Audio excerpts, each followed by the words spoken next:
নমস্কার বন্ধুরা, সবাইকে শুভ সকালের অনেক অনেক শুভেচ্ছা। শুভ বিবাহের আজকের পর্বের রিভিউ নিয়ে আমি পৌঁছে গেছি তোমাদের সামনে। বাংলা সিরিয়াল সমাচারে তোমাদের সবাইকে স্বাগত জানিয়ে আজকের পর্বের রিভিউ আমি শুরু করছি। শুরুতে যেটা দেখতে পাচ্ছি, তেজ তো খুব রেগে আছে সার্থকের উপরে, একদম কলার ধরে নিয়েছে। আর সার্থককে যে ধরে নিয়েছে তখন পুলিশ যে আশুতোষ অফিসার, সে ছাড়ানোর চেষ্টা করছে, বলে ছেড়ে দিন, আইন নিজের হাতে নেবেন না, সংশোধনাগারে এসে এরকমটা করা যায় না, আপনি ছেড়ে দিন। তেজ ছেড়ে দিলেও তেজ চিৎকার করে বলছে যে এই সমস্ত পাপী তাপী, এই সমস্ত মানুষজন পৃথিবীর বুকে, পৃথিবীর বুক থেকে এদের অস্তিত্বই মুছে ফেলা উচিত, এদেরকে সংশোধনাগারে রাখার কোনো মানেই হয় না। তখন অফিসার আশুতোষ বলছে যে এনার শাস্তি কি হবে সেটা আপনি ডিসাইড করে দিতে পারেন না, সেটা সম্পূর্ণভাবে কোর্ট ডিসাইড করবে। এরপরে যখন সার্থককে লকআপে পুরে দেওয়া হয় তখন আবার গেছে তেজ। তখন তেজকে আবারও সবাই আটকাতে গেলে তেজ বলছে দাঁড়ান, আমি কিচ্ছু করছি না, আমি কিন্তু গায়ে হাত লাগাচ্ছি না। তেজ বলছে শুনে রাখ ভালো করে, আজকের পর সুধার দিকে যদি চোখ তুলেও তাকাস না, তাহলে এই চোখ দুটো আমি উপড়ে ফেলে নেব বলে দিলাম। তখন তো সার্থক আবারও তেজকে শুনিয়ে শুনিয়ে সুধার সাথে উল্টোপাল্টা আচরণ করছে, বলছে যে সুধা, আমার মায়াটা তুমি এবার কাটিয়ে ওঠো, এখন তোমার নতুন হাজবেন্ড হয়েছে, তেজ তোমার হাজবেন্ড, তো এখনো আমার মায়া করলে কিভাবে চলবে বলো তো। এগুলো কথা শুনে না তেজ আর নিজেকে সহ্য করতে পারছে না। তেজ আবারও সার্থককে ধরতে গেলে সার্থক পেছনে সরে যায়, বলছে আয়, হাতের নাগালে আয়, তুই আয়, তোর কত বড় সাহস হয়েছে, তোকে আমি মাটিতে পুঁতে রেখে দেবো, আয় তুই সামনে আয় একবার, এরকমভাবে বলছে। সুধাও তো বলছে যে যেদিন সত্যিটা সামনে আসবে না সেদিন সবাই বুঝতে পারবে। তখন ইন্সপেক্টর আশুতোষ বলছে সুধাকে, যদি আপনার কথা সত্যি হয় তাহলে সার্থককে শাস্তি দেওয়া থেকে কেউ বাঁচাতে পারবে না, ও আর এই জেল থেকে বেরোতে পারবে না।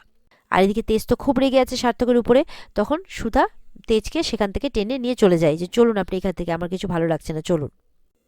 এরপর তো ইন্সপেক্টর আশুতোষকে সার্থক আবার শুনিয়ে শুনিয়ে বলছে যে বলেছিলাম না আমার সুধা আমার কাছে ফিরে আসবেই। ইন্সপেক্টর আশুতোষ ওর কথা আর পাত্তা দেয় না।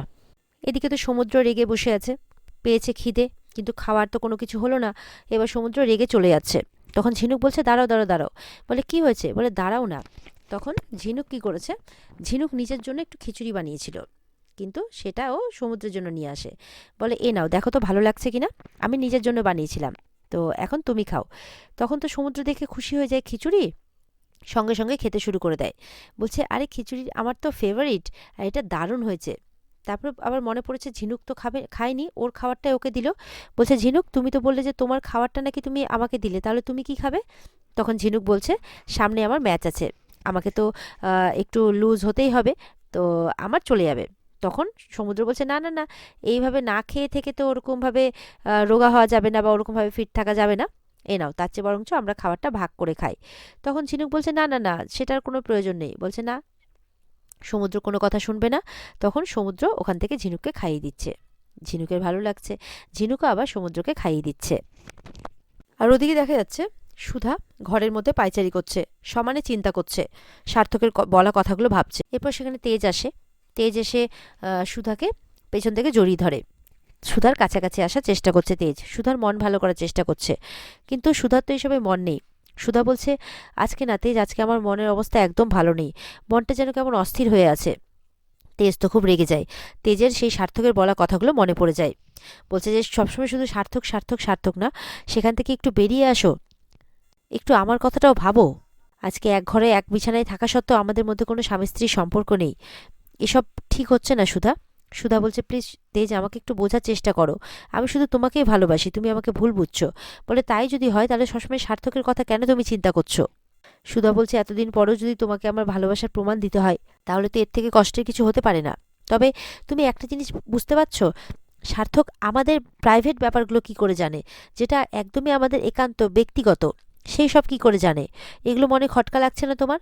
তখন রেগে গিয়ে তেজ বলছে এটা তো যে কেউ বলে দিতে পারবে, আমাদেরকে দেখেই বলে দেবে যে আমাদের মধ্যে সেরকম কিছু নেই।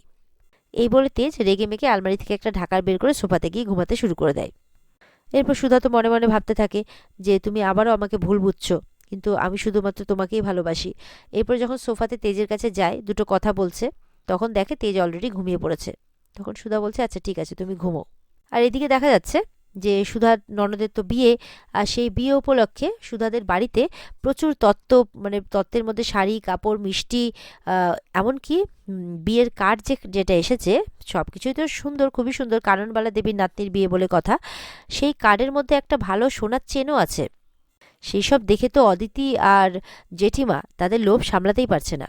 এদিকে অদিতি ভাবছে, কিন্তু ডলির থেকে তো রেশমি বড়, তাহলে রেশমির বিয়ে না দিয়ে ডলির বিয়ে কেন দিচ্ছে? তখন জেঠিমা বলছে, আরে সেসব জেনে আমাদের কি লাভ। অদিতি এবার প্ল্যান করছে যে বিয়ে বাড়িতে গিয়ে সুধার কানে তার মায়ের অসুস্থতা আর তাদের দোকান বন্ধ রাখার কথাটা বলে দেবে। অদিতি জেঠিমা দুজনেই বলছে, যারা নেমন্তন্ন করতে এসে এত মোটা একটা সোনার চেন দিতে পারে, তাদের কাছ থেকে আরেকটু হাতালে তো আমাদের দোকানটাও ছুটে যাবে। এরকম প্ল্যান করছে আর খুব হাসাহাসি করছে। আর ওদিকে তো ডলির গায়ে হলুদ শুরু হয়ে গেছে, সুধা গান গাইছে আর সবাই মিলে গায়ে হলুদে সুন্দরভাবে অনুষ্ঠানটা করছে আর কি। সুধা তো মনের আনন্দে গান গাইছে, দিয়ে ওখানে দুজন মেয়ে এসেছে গেস্ট হিসেবে। তারা বলছে যে, বা বৌদি তুমি তো খুব ভালো গান গাও, এখানে না আসলে তো এত সুন্দর জিনিসগুলোকে আমরা মিস করতাম। তখন মেজমা বলছে, এই মুক্তার বনিতার বিয়ে না মেটা অবধি কিন্তু তোমরা এখান থেকে একদম যাবে না, বুঝতে পেরেছ? এদিকে তো দেখা যাচ্ছে ডলি চুপ করে বসে আছে, রেশমি গেছে। এই ডলি, তোর মনটা কেমন রে খারাপ খারাপ বলে মনে হচ্ছে, তুই কি অন্য কাউকে পছন্দ করিস নাকি? ডলি তখন রেশমিকে কিছু বলতেই যাবে কি, তখন ইন্সপেক্টর আশুতোষ সেখানে আসে। আর যাকে দেখে রেশমির তো একদম পাগল পাগল অবস্থা। রেশমি বলছে, জানিস ইন্সপেক্টর আশুতোষকে আমার এত ভালো লাগে না, সবসময় তার কথাই মনে হয়, যেন মনে হচ্ছে এটা ভালো লাগার থেকে অনেক বেশি কিছু। আমার মনে হচ্ছে আমি মিস্টার আশুতোষকে ভালোবেসে ফেলেছি। তখন ডলি বলছে, তাই বুঝি? ভালোবাসলে বুঝি এরকমটা হয়? বলে, হ্যাঁ রে। ডলি তখন মনে মনে বলছে, তার মানে তো আমিও বিচ্ছুকে ভালোবাসি। কিন্তু না না, এখন তো আমার এই সমস্ত কিছু ভাবলে হবে না, কারণ নাহলে ঠাম্মি আমাকে একদম শেষ করে দেবে। ঠাম্মি তো সম্রাটের সাথে আমার বিয়েটা ঠিক করেছে, তো আমাকে সেটাই মেনে নিতে হবে। এরপর তো সেখানে ঠাম্মি আসে, যে কই দেখি দেখি আমার ডলি সোনার মুখটা দেখি একটু। তো ডলি দিদিভাইকে দেখে তো ঠাম্মি খুব খুশি, বলছে যে তুমি কিন্তু সবসময় বসু মল্লিক পরিবারের মান বজায় রাখবে, কখনো এমন কিচ্ছু করবে না যাতে তোমার ঠাম্মির মাথা নত হয়।